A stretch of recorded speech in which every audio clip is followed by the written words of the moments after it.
సంస్కృతి, మన సాంప్రదాయాలు ఎప్పటికీ మనతోనే ఉండాలి. సబ్స్క్రైబ్ చేయండి. తిలక్. కదిలేను మహాబలి.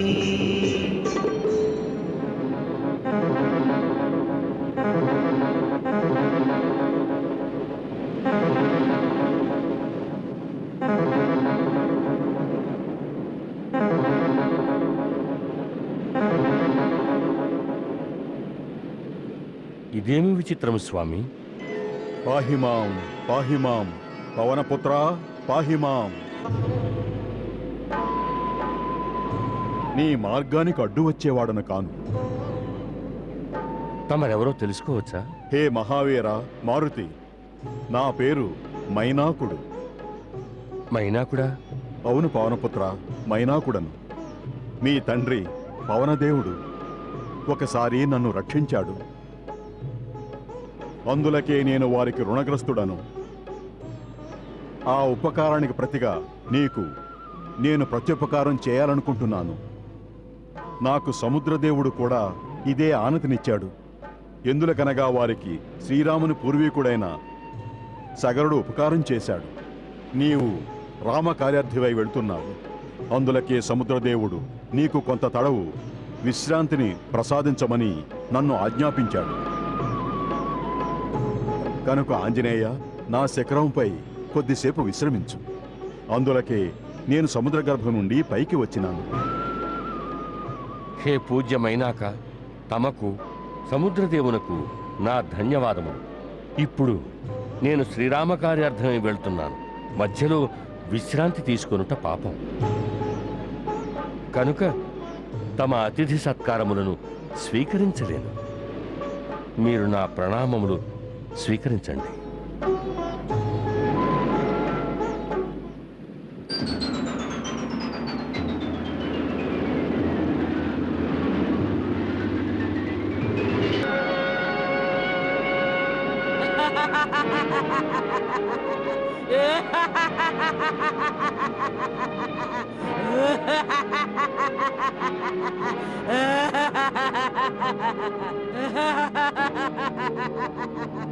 నా మార్గమునకు అవరోధము కల్పించిన ఇవెవరు?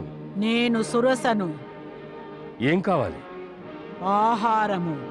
నేడు దేవతలు నిన్ను నాకు ఆహారముగా పంపించారు. నేను నిన్ను నా కడుపార ఆరగిస్తాను. కానీ నేను నీ ఆహారాన్ని కాను. నా స్వామి శ్రీరామ కార్యార్థనై వెళ్తున్నాను. నాపై నీకు ఎటువంటి అధికారమూ లేదు. ఏయ్! నాకు సంపూర్ణ అధికారం ఉంది. ఎందుకంటే నేను ఆకలితో ఉన్నాను. ఆకలితో ఉన్నవారికి ముందు ఆహారం అందాలి. అదే ధర్మం. కనుక నువ్వు నా ఆకలిని తీర్చలేకపోతే అది ధర్మ విరుద్ధమవుతుంది. అలా కాదంటే నీ స్థానంలో ఇంకొక జీవిని నాకు ఆహారంగా పంపు. గతంలో ఇలాగే శిబి చక్రవర్తి కూడా చేశాడు. అలా చేస్తే ఆకలితో ఉన్న వారికి ఆహారం అందించిన పుణ్యము దక్కుతుంది, నీ ప్రాణాలు కూడా దక్కుతాయి. కాని మాత, మన ప్రాణాలు కాపాడుకోవడం కోసం వేరొకరి ప్రాణాలు బలి తీసుకోవడం ధర్మం కాదు, పాపం.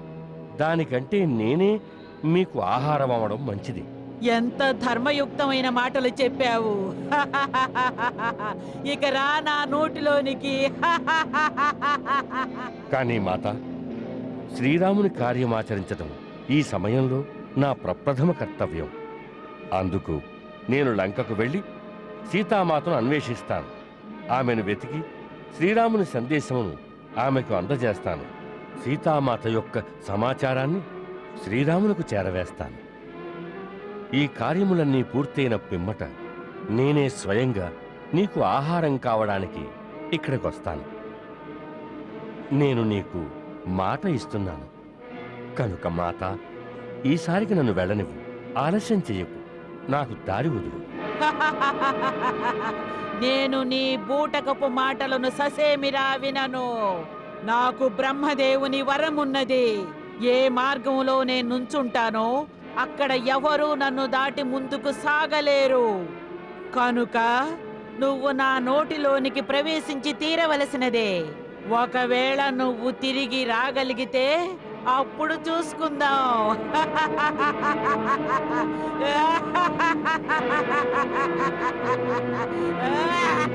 అటులనే మాత, నోరు తెరు, నేనే ప్రవేశిస్తాను.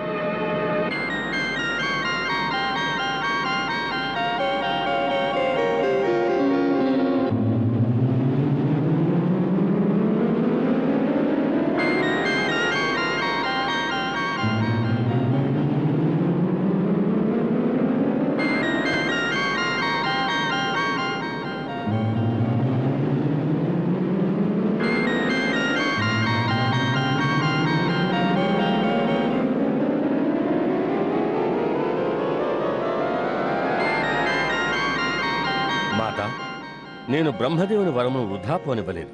నీ నోటిలోనికి ప్రవేశించి బయటకు వచ్చినాను. నీకు శతసహస్ర శుభములు జరుగుగాక. నేను వాస్తవమునకు నాగమాతను. నన్ను దేవతలు నీ పరాక్రమమును వివేకమును పరీక్షించమని ఇక్కడకు పంపించినారు. నీవీ పరీక్షలో విజయుడవయ్యావు. వెళ్ళువచ్చా, నీ సకల కార్యములు సిద్ధిస్తాయి. తలచే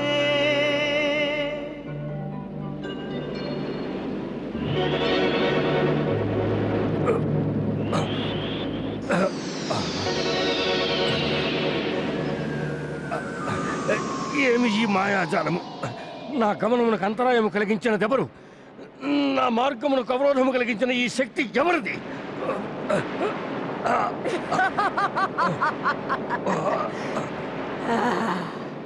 నేను సింహికను. నేనొక రాక్షసిని.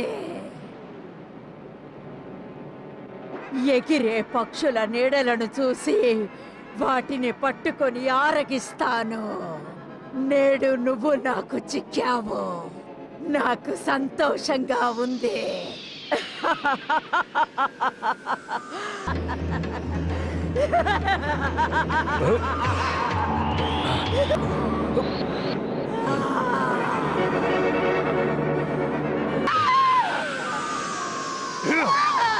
జై శ్రీరామ్, జై శ్రీరామ్.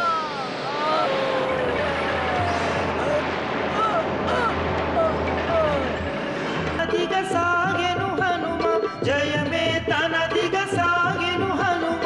త్వరితముగనే తను లంకకు చేరెను చిత్రముగా హనుమా, చిత్రముగా హనుమా.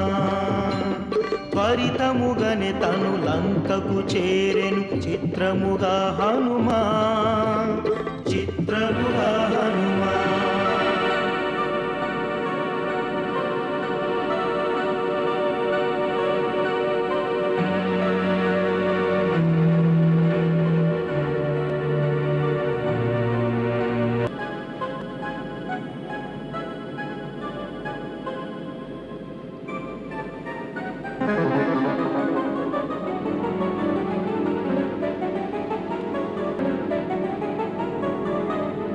అరే,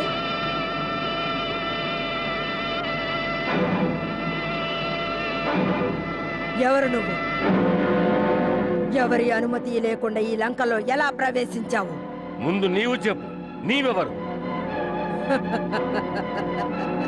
వెర్రివాడ, నేనే లంకను. ఈ లంకా నగర దేవతను. నన్నందరూ లంకిణి అంటారు. ఈ లంకను రక్షించడం నా విధి. ఇప్పుడు చెప్పు, నా కండ్లు గప్పి రహస్యంగా ఈ అభేద్య నగరంలో ప్రవేశించడం వెనుక నీ ఉద్దేశ్యం ఏమిటి?